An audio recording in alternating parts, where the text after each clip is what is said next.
Ferrand vous invite au cœur de l'histoire sur Europe 1. Les Françaises, les Français et l'épuration, c'est le titre du nouveau livre de Fabrice Virgili et François Rouquet. Fabrice Virgili qui est l'invité de Franck Ferrand cet après-midi. Bonjour Franck. Bonjour Anissa, bonjour à tous. Le travail de Fabrice Virgili paraît en même temps que celui d'Emmanuel Pierrat sur le même sujet. Sujet sensible, dérangeant, une sorte de caillou dans la chaussure des Français, si j'ose dire. Pour nous immerger dans l'époque et ses problématiques, je vous propose tout de suite d'évoquer l'image déjà très célèbre de la tondue de Chartres. La soirée du mardi 15 août 1944 à Chartres, donc la capitale, la préfecture de l'Eure-et-Loir, le drapeau français flotte à nouveau sur les bâtiments de la préfecture. Les forces françaises intérieures, les FFI, viennent de libérer ce lieu où 4 ans plus tôt, Jean Moulin, qui à l'époque était préfet du département, avait tenté de se trancher la gorge pour ne pas signer une déclaration de l'armée allemande selon laquelle des soldats africains de l'armée française s'étaient livrés à des actes de barbarie sur des civils. Dans quelques heures, la 3e armée américaine du général Patton va entrer dans Chartres et poursuivra, vous le savez, alors que ça n'était pas initialement prévu, sa route jusqu'à Paris. Le gros des troupes allemandes s'est déjà replié, se replie sur la rive droite de l'Eure. Le lendemain, dès le lever du jour, alors que les combats se poursuivent un peu partout, des personnes suspectées de collaboration avec l'ennemi sont arrêtées à leur domicile et sont rassemblées dans cette fameuse cour de la préfecture. 3 collaborationnistes sont exécutés, 11 femmes sont tondues dans la cour d'honneur. Et il faut préciser que cette cour d'honneur est visible depuis la rue et qu'il y a aux grilles toute une foule qui est là et qui crie et qui hurle. Le photographe de guerre Robert Capa, qui est chargé de couvrir le débarquement allié en Normandie pour le magazine Life, Robert Capa va, avec son fameux appareil Contax, va photographier le groupe. 29 personnes, 19 femmes, 9 hommes et un bébé. Et dans l'après-midi, les FFI ordonnent d'évacuer les femmes tondues. 3 sont conduites jusqu'à la prison, les autres sont libérées de la préfecture, mais elles vont devoir subir une espèce de déambulation, de promenade humiliante jusqu'à leur domicile sous les insultes, sous les quolibets de la foule. Parmi elles, cette fameuse jeune femme aux yeux verts qui porte une robe à petits carreaux et par-dessus une blouse blanche. Capa l'a remarqué immédiatement lorsqu'il est arrivé à la préfecture. Elle a un bébé dans les bras, un bébé de 2 mois et demi. Elle est la seule à avoir le front marqué de 2 cercles au fer rouge. Sur un premier cliché, on la voit avec son bébé dans les bras, entourée de sa mère et de son père. Sa mère, en robe noire, qui également est tondue, porte des lunettes et a une main enserrée, si je puis dire, autour d'un biberon vide. Son père, un béret sur la tête, ramasse quelque chose au sol. La jeune femme au crâne rasé quitte à présent la préfecture. Elle porte son enfant du bras droit et tient son baluchon de l'autre main. Robert Capa va immortaliser cet instant. La famille emprunte ensuite la rue du Cheval Blanc dans le quartier de la cathédrale. Et de chaque côté, des hommes, des femmes qui sont là. Certains crient, d'autres rient, d'autres ont l'air stupéfaits. Et Capa va prendre une nouvelle photographie. Une foule de plus en plus importante suit la jeune femme tondue, encadrée par 2 policiers dont l'un est en train de rire. Autour d'eux, des fillettes, des femmes qui ont tout le visage tourné vers la jeune femme, qui elle reste absente au regard posé sur elle et ne quitte pas des yeux de son enfant. Sa mère est à gauche, son père, les yeux complètement baissés, marche devant, à grandes enjambées. Robert Capa actionne son déclencheur et cette image qui s'intitule « Femme tondue pour avoir eu un enfant d'un soldat allemand », cette image datée du 18 août 1944 est publiée dans le dossier de 4 pages que Life va consacrer à la libération de Chartres une quinzaine de jours plus tard. Et cette photographie est très célèbre, bien sûr. Elle a pour légende une jeune femme collaborationniste portant un bébé. Elle est suivie par une foule injurieuse après qu'on lui a tondu la tête. À travers le pays, les Français remplis d'exaltation patriotique ont envahi les rues pavées, suspendu des drapeaux tricolores auparavant cachés, puni les collaborateurs, harcelé les Allemands. Fabrice Virgili et François Rouquet, dans Les Françaises, les Français et l'épuration, nous disent « Tondre les cheveux ». Déchirer partiellement les vêtements des femmes, parfois en les dénudant totalement, sont des pratiques qui s'érigent en une mise en scène du corps, laquelle brave les tabous de l'époque et revendique explicitement cette dimension sexuelle. La chevelure, attribut de la séduction, marqueur culturel de la différence entre les sexes dans bien des sociétés et à différentes époques, que les religions monothéistes ont longtemps imposé aux femmes de cacher. La chevelure, perçue comme symbole de la trahison en 1944, doit également disparaître. Alors, La photographie dont je vous parle depuis le début a fait le tour du monde. Elle est devenue en quelque sorte le symbole de ces femmes tondues à la libération, un des aspects de l'épuration, un cliché devenu tellement célèbre et qui a inspiré tant d'œuvres de fiction par ailleurs. Après être revenue chez elle avec ses parents, la jeune femme tondue est interrogée une première fois le 20 août, le lendemain de la libération définitive donc de la ville de Chartres, et il se trouve qu'elle s'appelle Simone Touzeau. Elle a 23 ans. Dans un ouvrage intitulé « La tondue 1944-1947 », Philippe Frétinier et Gérard Leray nous disent « Elle dissimule son crâne rasé sous un turban, elle souffre de la brûlure au front que lui ont infligé les FFI 4 jours plus tôt. La veille, la plaie au 3e degré s'étant infectée, elle a dû se rendre à l'Hôtel-Dieu pour se faire soigner. » Alors, me direz-vous, et c'est ce qui nous intéresse, que reproche-t-on concrètement, que reproche-t-on exactement à cette jeune femme ?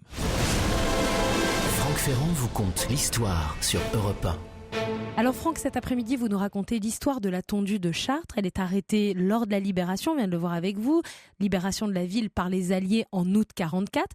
Alors avant de voir ce qu'on lui reproche, est-ce que vous pouvez nous dire quand et comment a été décidé le principe de l'épuration ? Il a été décidé assez rapidement. Dès juillet 1941, on peut lire dans un article de Défense de la France, je cite « Vous serez tondue, femelle dite française, qui donnez votre corps à l'allemand ». Donc juillet 1941. Au début de l'année 1943, des listes noires sont établies par les communistes, puis par un certain nombre de gaullistes. Et le 18 août de la même année, à Alger, le Comité français de libération nationale, le fameux CFLN, va instaurer par ordonnance une commission d'épuration. Son cadre n'est pas limité à l'Afrique du Nord, mais à tous ceux qui, dirigeants ou fonctionnaires, ont par leurs actes, leurs écrits ou leurs comportements encourager l'action de l'ennemi. Voilà qui est relativement clair et qui donne un très grand périmètre de compétences aux instances qui devront un jour juger. Quelques semaines plus tard, en octobre 1943 donc, est créée la première commission d'épuration départementale en Corse, et pour cause, puisque premier territoire libéré.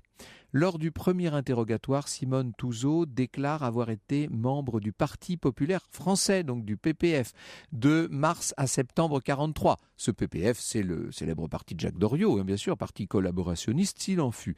Elle est également partie travailler comme volontaire en Allemagne de septembre à novembre 1943 avant de rentrer en France.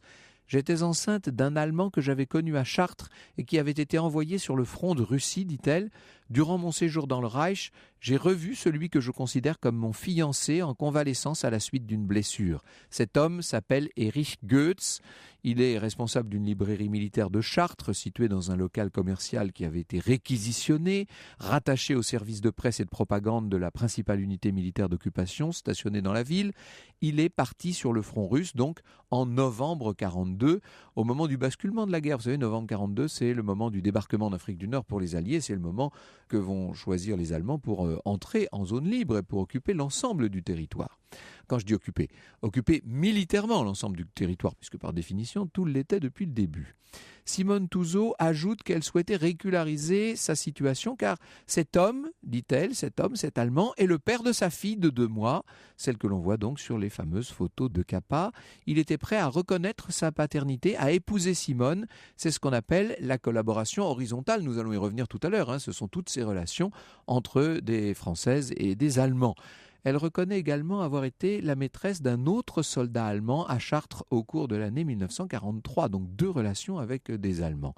En revanche, Simone Touzeau nie avoir dénoncé à la Gestapo quiconque, notamment des voisins, 5 habitants de Chartres, parce que c'est ce qu'on lui reproche le plus concrètement du monde. 5 habitants de Chartres arrêtés avec 9 autres personnes en février 1943 et dénoncés comme ennemis de l'Allemagne. Elle nie absolument ces faits. Eux sont accusés de quoi, ces habitants? Tout simplement d'avoir écouté la BBC.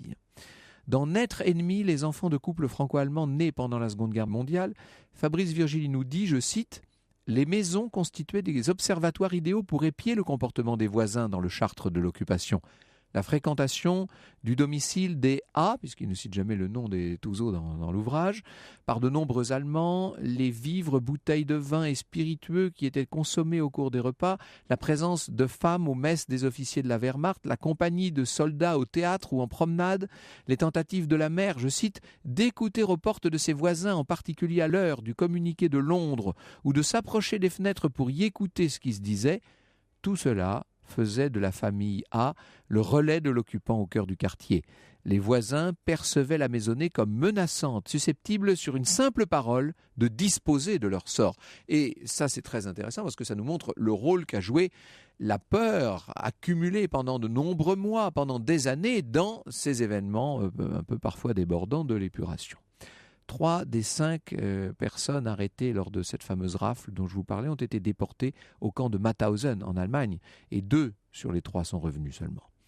Simone Touzeau rejette la culpabilité sur une voisine. Il se trouve que cette voisine était interprète auprès des Allemands. Elle est présentée comme la maîtresse d'un des officiers de la Gestapo. Elle est partie lors de la retraite allemande en août 1944, cette voisine.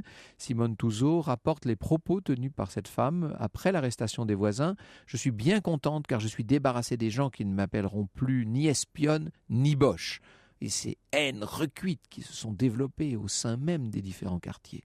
Simone Touzeau affirme être intervenue auprès des autorités allemandes en faveur de 2 habitants de Chartres. Grâce à elle, dit-elle, l'un a été libéré et l'autre n'a pas été déporté en Allemagne. Alors, il y a toutes sortes de témoins qui sont entendus, bien sûr, et après leurs auditions, les témoins en question évoquent les sympathies nazies de Simone Touzeau et sont unanimes à la désigner avec sa mère comme les dénonciatrices des Français arrêtés par la Gestapo et déportés en Allemagne. Après tout ça, l'enquête est conclue par un rapport du commissaire spécial. J'estime qu'une sévère mesure doit être prise à l'encontre de ces 2 femmes, qu'on ne peut accuser faute de preuves formelles, mais dont l'attitude a été déplorable durant les années d'occupation. Voilà qui est relativement précis et mesuré d'une certaine manière.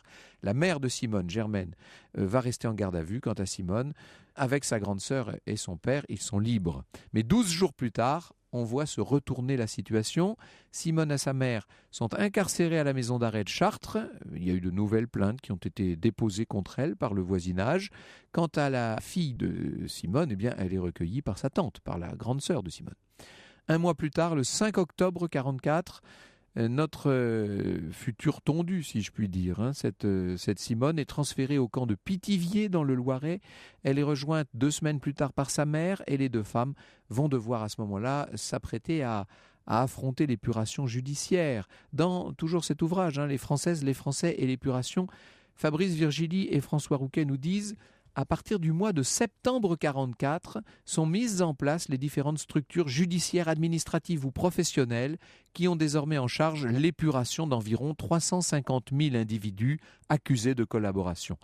En sachant qu'un dossier peut concerner plusieurs personnes, ce sont 300 000 dossiers pour les 3 juridictions, haute cour de justice et chambre civique, qui ont été ouverts, auxquels il faut ajouter 100 000 dossiers d'épuration administrative et 120 000 citations pour les comités de confiscation des profits illicites.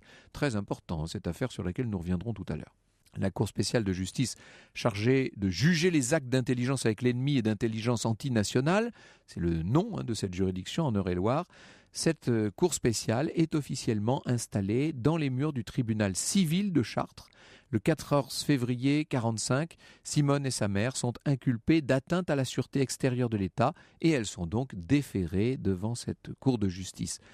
15 jours plus tard, elles quittent Pithiviers pour être écrouées sous mandat de dépôt à la maison d'arrêt de Chartres, avec des faits très graves qui leur sont reprochés. Elles risquent tout simplement la peine de mort. Franck Ferrand vous conte l'histoire sur Europe 1. Jusqu'à 15h, nous sommes au cœur de l'histoire de l'épuration. Vous nous racontez l'histoire de la tondue de Chartres, Franck Ferrand. Nous sommes 15 jours après son arrestation avec sa mère. Elles quittent Pithiviers, elles sont écrouées sous mandat de dépôt. Vous venez de nous le raconter. Les faits sont graves. Elles risquent toutes les 2 la peine de mort. Alors oui, vous l'aurez compris, l'instruction n'est pas en faveur de Simone Touzeau et de sa mère. Les lettres, les carnets saisis à leur domicile lors d'une perquisition montrent les bonnes relations chaleureuses qu'entretenait Simone avec l'occupant, bien que ces pièces soient essentiellement à caractère sentimental, nous dit l'instruction. D'autre part, des témoignages accablants continuent à être déposés. Une voisine qui habite juste derrière la librairie où travaillait Erich Goetz, le fiancé de Simone Touzeau, donc une voisine est entendue et elle déclare en septembre 1945: On entendait tout sans avoir besoin de prêter l'oreille. J'entendais la fille qui venait voir son allemand, qui tenait la librairie et qui causait allemand avec lui. J'entendais aussi les bruits des baisers et tous les autres bruits que peuvent faire des amoureux. Il lui apprenait à parler allemand également. Sa mère venait aussi, seule ou avec sa fille. La mère recommandait à l'allemand de bien apprendre l'allemand à sa fille et de bien prendre soin d'elle, car elle était jeune. Cet état de choses a duré tant que cette librairie a été chez nous, c'est-à-dire jusqu'en 1942. Les rescapés de la rafle de février 1943 sont convaincus que leur arrestation est due à ces deux femmes, même si vous avez vu ce qu'en pensait, ce qu'en disait Simone elle-même. Une femme raconte même avoir vu Simone, je cite, « cracher un jour par la fenêtre en disant à sa sœur « Tiens, voilà pour les anglophiles ». Néanmoins, tous les témoignages ne sont pas à charge, il s'en faut. Par exemple, un ancien prisonnier de guerre en Allemagne raconte avoir reçu de Simone une véritable aide lors de son séjour à Munich en 1943. Au début de l'année 1946, la Cour spéciale de justice et la Chambre civique d'Eure-et-Loir vont cesser définitivement leur activité et les dossiers restants sont versés à la Cour de justice de la Seine. Celui de Simone fait partie des fameux dossiers qui sont renvoyés, si vous voulez. Et donc, Simone attend son transfert, cette fois à la prison de Fresnes, où de nombreux collaborationnistes ont été internés depuis la Libération. Ils attendent tous, comme elle, leur jugement. En mars, elle écrit à un juge. Voilà ce qu'elle écrit. « Les lettres nous racontent toutes depuis 1 an que nous sommes revenus au camp de Pithiviers. La vie de ma petite fille dans les moindres détails. Nous l'avons quittée âgée de 3 mois et sous peu, elle en aura 28. Toute l'évolution de ce petit être, son éveil à la vie, ses premiers pas, toutes les transformations s'opérant en elle, nous sont décrits et puisque malheureusement nous n'en sommes pas les témoins oculaires, ma sœur s'efforce en quelque sorte de recréer l'atmosphère régnant chez nous de par la présence de ce tout petit. Cela peut vous sembler puéril, mais pour une femme, pour une mère, qu'y a-t-il de plus cher au monde que son enfant ? Dans cette lettre, on sent d'ailleurs qu'on lui a un peu tenu la main à Simone. Pour écrire cette lettre, on apprend également que le fiancé allemand qu'elle a connu à Chartres est mort sur le front de l'Est en juillet 1944 au moment de la grande retraite que la Wehrmacht a dû effectuer là-bas. Alors que Simone est donc à Fresnes, le commissaire du gouvernement expose ses conclusions en novembre 1946. Les dossiers du père, de la mère, de la sœur sont classés. En revanche, Simone reste poursuivie avec quand même une requalification de l'accusation, puisque l'accusation en question est requalifiée en aide directe ou indirecte à l'ennemi. Elle va donc échapper au risque de la peine de mort et au procès. Le lendemain, sa mère et elle sont finalement libérées. Philippe Frétinier et Gérard Leray nous disent « En cette fin d'année 1946, l'état d'esprit de l'opinion publique évolue. Celle-ci aspire désormais à tourner la page de la guerre. Les institutions de la 4e République achèvent de se mettre en place. La justice française expédie sans passion vengeresse les derniers dossiers de l'épuration. Gagner du temps. Telle a été la stratégie de défense de maître Claude Gerbet, donc l'avocat de Simone, stratégie victorieuse. Et oui, Simone est renvoyée devant la Chambre civique de la Seine et le 8 mars 1947, elle est condamnée à la dégradation nationale pour 10 ans. Elle va quitter Chartres, elle va aller refaire sa vie près de Paris, à Saint-Arnoux, en Yvelines. Mais, disons-le, son passé ne la quittera jamais, il la rattrapera même constamment. Elle sera mise à l'écart et elle finira par sombrer dans la dépression, dans l'alcoolisme. Simone Touzeau mourra en 1966 à 44 ans à l'Hôtel-Dieu de Chartres. Bonjour Fabrice Virgili. Bonjour. Alors, nous avons volontairement évoqué cette affaire d'une femme tondue, rendue célèbre par la photographie qui a fait le tour du monde, la photographie de Capa. En fait, il n'y a pas que des femmes tondues dans l'épuration et nous allons avoir tout le reste de l'émission pour expliquer que c'est un phénomène beaucoup plus complexe, beaucoup plus varié, beaucoup plus nourri que cela. Mais réglons, si je puis dire, cette question des femmes tondues qui, évidemment, par la violence de l'image, reste dans l'esprit des gens. Et c'est ce qui reste. Quand on dit épuration, tout de suite, c'est l'image que l'on conserve encore aujourd'hui. Oui, par la violence de l'image et puis par la réalité d'un phénomène Bien qui sûr, a eu lieu pratiquement partout en Europe. Et en France, dans les plus petits villages comme dans les plus grandes villes. Donc c'est quelque chose que les acteurs de l'époque ont vécu, ont vu. Donc ce n'est pas illégitime que cette image, finalement, incarne l'épuration. Ce qui est important maintenant de rappeler, c'est de dire que l'épuration ne se résume pas Évidemment. à cette violence-là. Cette violence, néanmoins, comme vous le dites, elle a existé. Combien de femmes sont concernées par le phénomène ? En ce qui concerne la France, autour de 20 000. 20 000. Ce n'est pas, contrairement à l'image qu'on pourrait s'en faire, ce n'est pas une violence purement spontanée. On n'est pas dans un phénomène de lynchage public non encadré. Hein. C'est organisé, cette histoire. Oui, enfin beaucoup plus qu'on ne le pensait, parce que comme vous l'avez souligné, dès 1941, l'idée de s'en prendre aux femmes qui collaborent est exprimée dans la clandestinité, évidemment, dans la presse clandestine, au sein de la résistance. Et donc quand l'événement arrive, la libération arrive, le fait qu'on s'en prenne à ces femmes est quelque chose d'attendu. Un certain nombre d'entre elles savent très bien qu'elles risquent la tonte. Donc il n'y a pas ce côté spontané où on ne saurait pas d'où ça vient. Et puis il y a un encadrement parce que, contrairement là aussi à ce qui est devenu une sorte de légende et un cliché, ce ne sont pas forcément les résistants de la dernière heure, des gens qui tournent leur veste, qui pratiquent cette violence. Elle apparaît comme légitime, à ce moment-là, de s'en prendre aux femmes qui ont collaboré en les marquant sur leur corps. Et il n'y a pas que ces phénomènes de tonte qui ont été beaucoup racontés, ne serait-ce que par ceux qui en ont le souvenir. Hein, pour avoir recueilli beaucoup de témoignages des gens de l'époque de la Libération, c'était mon métier à une époque, n'est-ce pas ?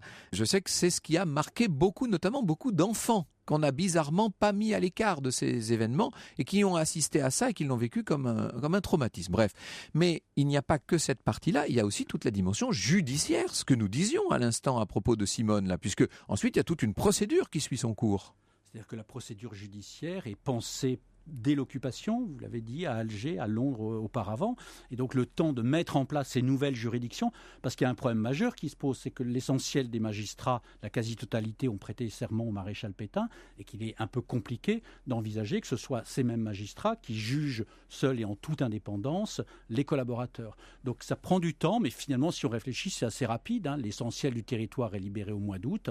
Les premières cours de justice se mettent en place en octobre, novembre, donc dans un délai finalement tout à fait raisonnable. Et tous les cas sont réglés avant 1947, quasiment. Un peu plus tard, jusqu'en 1949, mais c'est vrai que l'essentiel des cas sont examinés à ce moment-là.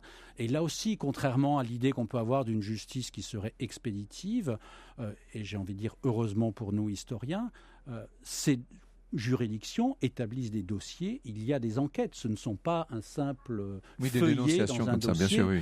Il y a vraiment un travail d'enquête qui peut être fait. Alors évidemment avec des différences selon le moment, selon le lieu et selon les personnes poursuivies, selon les témoins aussi qui peuvent être là, mais il y a un véritable travail judiciaire dans ces juridictions d'exception. Mais il faut entendre d'exception, comme il est vraiment dit clairement à ce moment-là, d'exception, c'est-à-dire que ces juridictions sont faites pour juger les faits de collaboration. Une fois que ces faits seront jugés, ces juridictions n'auront plus lieu d'être et on revient au système classique des cours d'assises ou tribunaux correctionnels du temps de la paix. Europe 1, au cœur de l'histoire. Franck Ferrand. Pour cette émission consacrée à l'épuration, Franck Ferrand, vous recevez Fabrice Virgili. Il est historien, directeur de recherche au CNRS et auteur des Françaises, les Français et l'épuration. Un livre écrit avec François Rouquet dans la collection Folio Histoire de chez Gallimard, un livre qui sortira ce jeudi. C'est intéressant le titre que vous avez donné à cet ouvrage, hein. Les Françaises, les Français et l'épuration. C'est bien la perception qu'on en a conservée qui vous a aussi intéressé. C'est très important. Oui, et puis nous voulions surtout montrer que cette épuration n'est pas qu'un événement juridique ou mais là, politique bien sûr, au contraire, sommet, mais comment cette société événement social, vit ça. Voilà, et c'est une histoire, chacun a un souvenir, plusieurs souvenirs de l'épuration. 350 000 personnes poursuivies.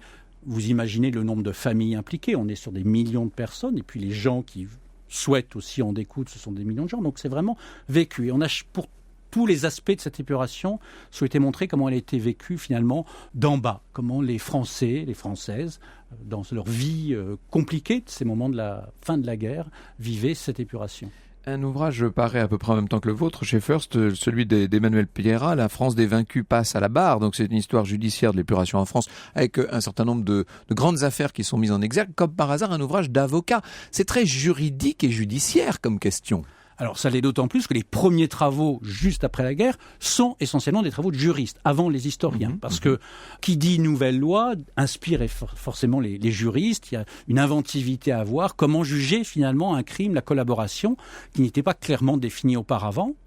Et c'est là où la comparaison européenne est intéressante, parce que chaque pays bien sûr, va bricoler à sa manière, en essayant d'être le plus près du droit, En France, on va s'appuyer sur un article de loi qui existait avant-guerre, qui est l'article 75, qui punit la trahison avec l'ennemi. Mais la collaboration, c'est un petit peu plus compliqué que simplement la trahison. Oui, alors justement, à propos de la collaboration, il y a eu ce livre sur la liste des collaborationnistes. Là, qu'est-ce que vous pensez de ça, cette publication récente ? Que tout le monde puisse y accéder, ça me paraît la moindre des choses maintenant. Ce sont des dossiers qui sont, comme on dit, déclassifiés. Voilà. En revanche, est-ce qu'il est utile que le grand public puisse accéder à ça à travers les livres ? Non, parce que si quelqu'un de motivé veut y accéder, il va aux archives. Et aujourd'hui, ça a été long. On le raconte d'ailleurs, le temps de la dérogation.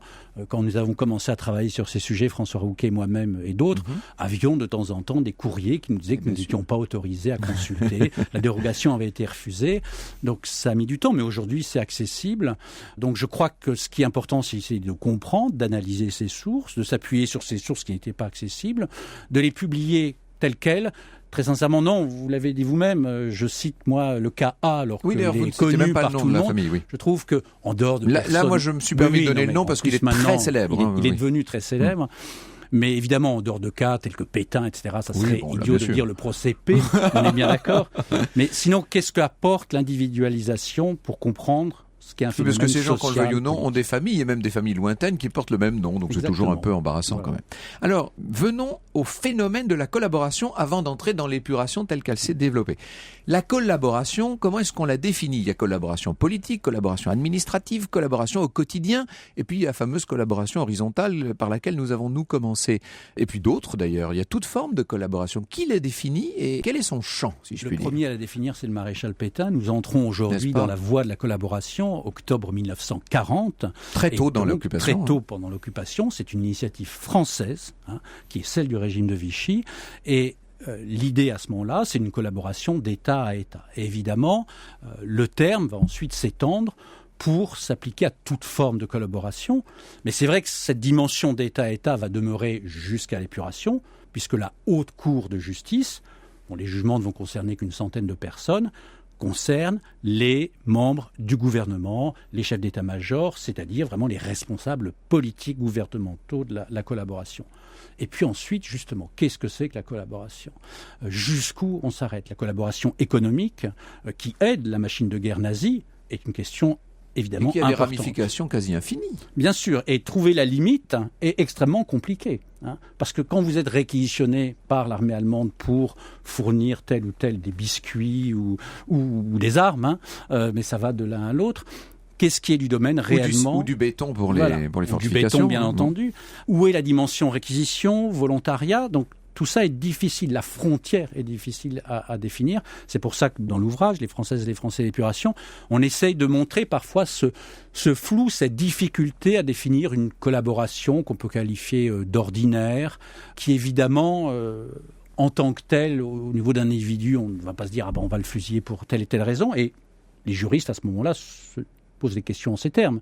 Comment, justement, à la fois montrer la réprobation vis-à-vis de gestes qui, manifestement, ont aidé l'occupant, sans que ce soit des dénonciations, la participation armée ou politique active aux côtés de l'Allemagne nazie. On a quand même, et un certain nombre de fictions n'ont fait qu'attiser cette perception, on a quand même l'image de règlement de compte généralisé, que certains ont utilisé, exactement comme ça avait été le cas par exemple dans certaines périodes de la Révolution française, ont utilisé cette épuration pour régler leurs comptes familiaux ou de voisinage quand même. Alors, c'est vrai que ce terme est largement utilisé.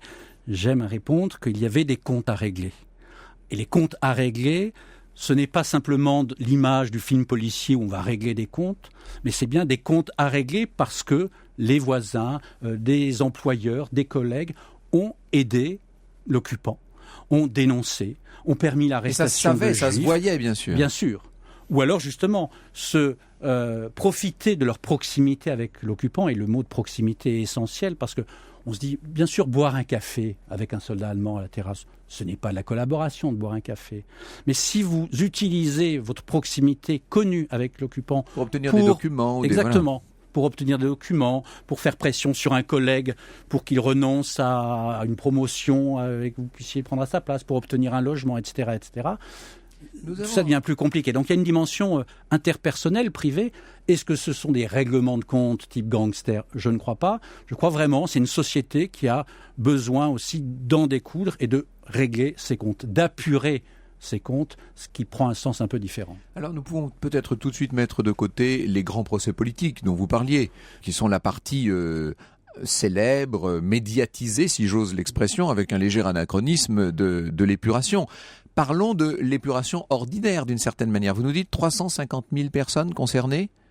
Oui, un tout petit mot quand même sur les grands procès, parce qu'on on en parle Oui, néanmoins, vous en parlez, évidemment. c'est normal, oui. Et on essaie d'en parler, par exemple, pour le procès Pétain, qui est au mois d'août 1944, justement à travers comment les gens perçoivent ce procès, en écoutant la radio, en lisant la presse. Donc, on essaie justement de les aborder, mais un peu différemment. Pour tous les autres, excusez-moi du coup, alors je vous dis, ça représente quand même 350 000 personnes, ce qui paraît énorme et qui finalement n'est qu'une toute petite proportion de la population.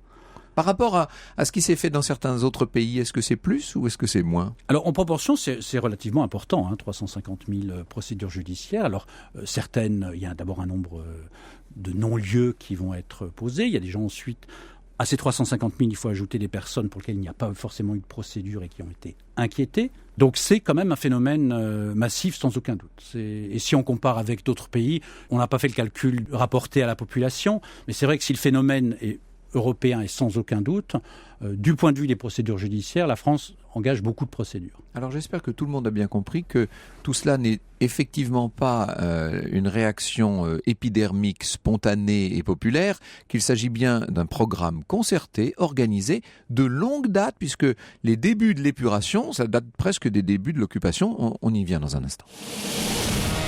Europe 1 au cœur de l'histoire. Franck Ferrand. Les Françaises, les Français et l'épuration, c'est le titre du nouveau livre de Fabrice Virgili. Il est historien, directeur de recherche au CNRS et il est votre invité, Franck Ferrand.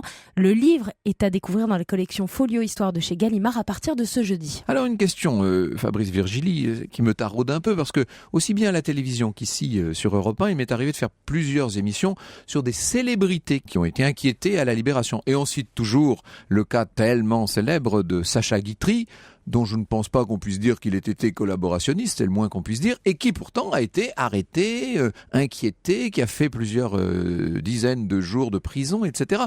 Est-ce que ce cas-là, par exemple, et on pourrait en citer 2 ou 3 autres, n'est pas l'arbre qui cache la forêt, si je puis dire ? Est-ce que ce n'est pas là une injustice criante qui sème le doute sur l'épuration ? Je ne crois pas. Je crois qu'elle montre, au contraire, comment l'affichage, la proximité, le fait d'être au restaurant, au milieu des Allemands, et manifestement de s'y sentir tout à fait à l'aise, si mal, sans difficulté, fait que, vu par le regard des autres, cette proximité, évidemment, provoque énormément de soupçons. Sacha Guitry va passer effectivement quelques dizaines de jours de prison, et puis il va être libéré. Oui, voilà. L'autre cas qui est également célèbre, c'est celui d'Arletty, bien sûr, mais qui est également, à ce moment-là, soupçonné d'une dénonciation. C'est-à-dire que ce n'est pas simplement la fréquentation d'un Allemand qui produit le soupçon. Et elle aussi va être arrêtée et puis finalement libérée.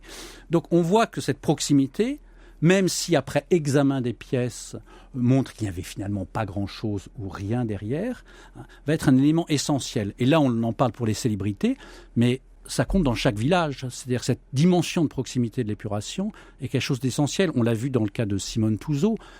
La famille Touzeau habite à un angle de rue et dans la rue, et ça parle beaucoup autour. D'autres personnes ont été arrêtées par les Allemands et déportées. Donc, évidemment, la suspicion. 2 morts à Mauthausen. Voilà.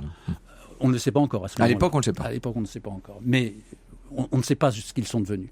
Et donc, cette dimension, justement, de proximité, d'affichage, va énormément jouer. S'il n'y a rien dans le dossier et si le dossier est poursuivi, en général, les gens, évidemment, s'en sortent. Dans certains cas, ça a des conséquences tragiques parce que dans le moment de l'été où on est... la libération, la guerre n'est pas terminée. Voilà, il faut bien distinguer là pour le coup l'immédiat été 1944 avec les FFI, avec les arrestations, etc. Et puis ensuite les procédures dont beaucoup vont durer, et vont même s'éterniser un peu pour certaines d'entre elles. Vont s'éterniser. On est quand même sur une justice qui se déroule dans un temps raisonnable, si on peut dire. Mais il ne faudrait pas penser qu'à ce moment-là, toute violence s'arrête. Parce que autant l'épuration judiciaire est pensée très en amont, on l'a vu, dès 1941. Alors, on va y venir là. Oui. Ah bon. Mais l'épuration, on va dire, directe, violente, elle aussi, est pensée très tôt. Et donc les deux vont se poursuivre comme une sorte de dialogue, le mot peut paraître bizarre, entre les deux cerveaux. Alors, si quelqu'un est relâché trop facilement, eh bien il y a un certain nombre de résistants qui vont dire c'est pas possible. Et on pourrait même dire qu'il y a une utilité politico-sociale, c'est-à-dire qu'il faut bien marquer le coup d'une certaine manière. On ne peut pas faire comme si de rien n'était et passer l'éponge, c'est impossible par définition. Il faut établir un certain nombre d'équilibres sociaux et il faut que puisse s'exprimer peut-être le soulagement d'une population et il y a toute une dette de peur. Je parlais de la peur tout à l'heure, ça a joué un rôle, sans doute. Oui, la peur joue un rôle considérable parce que là aussi, évidemment, la libération était attendue, mais comment allions-nous sortir de cette épreuve ? Il y a la peur des combats. Quand Simone Touzeau se fait tondre, des combats ont encore lieu dans la ville de Chartres. C'est-à-dire, ce n'est pas l'Allemand est parti, il ne se passe plus rien. Au moment de l'offensive von Rundstedt en décembre 1944, il y a une recrudescence des actions d'épuration violentes parce qu'on a peur qu'ils reviennent. Nous, on sait aujourd'hui que ça n'a pas été le cas, mais sur le moment, c'est beaucoup moins évident. Donc c'est vrai que ce climat de peur persiste et perdure après la libération effective des différents lieux, départements qui ont existé. Alors c'est un des aspects les plus intéressants, me semble-t-il, de votre étude et de toutes ces questions, c'est l'organisation de cette épuration. Vous nous dites, elle a été pensée, aussi bien l'épuration politique que l'épuration juridique, ont été pensées très en amont. Par qui et quand ? Ça, c'est quand même assez passionnant. Alors, c'est là où il est important de distinguer ce qui est de l'ordre de la France occupée et puis de la France libre, d'abord à Londres et ensuite à Alger. Du côté de la France occupée, c'est en fait penser au fur et à mesure de l'action des mouvements de résistance. C'est du genre, tu paies rien pour attendre. Voilà, mais très rapidement, l'idée est que les gens qui collaborent ne seront pas impunis. Voilà. Et qu'il faut faire passer, vous parliez de la peur dans l'autre camp. Nous avons peur parce que nous risquons l'arrestation, la mort, la déportation. Il faut que les collaborateurs aient peur aussi. Et donc, très rapidement, des actions sont menées contre les officines collaborationnistes, contre les locaux collaborationnistes, en zone sud comme en zone nord, occupée jusqu'en novembre 1942. Et puis, petit à petit, ça se transforme en listes noires qui vont commencer à circuler, avec une articulation avec Londres. C'est-à-dire Radio Londres, les Français parlent aux Français, vont aussi donner des noms de collaborateurs en disant « tu ne paies rien pour attendre ». Parfois sur la forme de ritournelle musicale, parfois sur la forme de liste. Et donc c'est vraiment une montée en puissance tout au long de l'occupation. Le jour viendra où vous paierez. En 1941, ce jour paraît très lointain. Mais évidemment, en 1943-1944, ce jour se rapproche. Eh oui. Et il se rapproche d'autant plus que, dans le même temps, à Londres puis à Alger, un certain nombre de juristes qui sont du côté du général de Gaulle commencent à réfléchir, René Cassin, qui sera prix Nobel, est parmi eux, comment on va faire pour juger ces gens-là ? De quoi finalement sont-ils coupables ? Et d'où l'idée que l'article 75, qui punit la trahison, va être le moyen d'accrocher juridiquement la poursuite de la collaboration. Ce qui est intéressant, c'est que cette question, elle est posée pour toute l'Europe. Et voilà. Ça n'est pas seulement français, loin de là. C'est très intéressant, cette question à l'échelle européenne, extra-française. Et puis, on parle aussi d'une épuration dans l'empire colonial, en dehors de la métropole elle-même. Oui, puisque finalement, elle va un petit peu, finalement moins qu'on ne pourrait l'imaginer, servir de laboratoire, puisque un certain nombre de territoires de l'empire vont passer au fur et à mesure. On commence avec l'AEF, aujourd'hui le Cameroun, en novembre 1940, et puis l'Indochine est le tout dernier.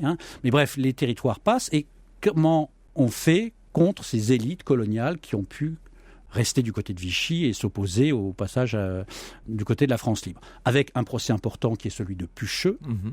Pucheux quitte Vichy, arrive en Algérie en espérant pouvoir négocier un ralliement. Il faut rappeler que c'est un des ministres de l'Intérieur de Vichy, bien évidemment. Donc il a une lourde responsabilité dans la politique de répression de Vichy. Pucheux est jugé, condamné à mort et fusillé. Et ce message est essentiel parce que c'est une manière de dire à tous les autres membres des gouvernements qui sont en France aux côtés de Vichy et qui collaborent, voilà ce qu'il vous attend. Oui. Vous n'y échapperez pas.